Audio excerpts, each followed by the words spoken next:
మా తోటలోనైతే ఆ ఇబ్బంది లేదండి. ఏ కుండీలోని కూడా నీళ్ళైతే ఉండవు. ఎందుకు అంటారా, మాది నేను ఎక్కువ ఆకులతో చేసిన కంపోస్ట్ వాడతానండి. దానివల్ల నేను కోకోబీట్ వాడను.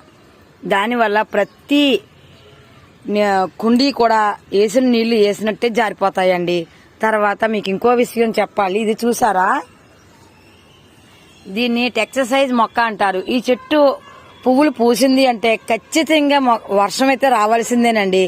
నేను 2 రోజుల క్రితం ఇది మొగ్గలు చూసి ఓయ్ ఇదేటి ఇప్పుడు మంచి ఎండల్లో పువ్వులు పోస్తుంది ఏటిది అనుకున్నానండి.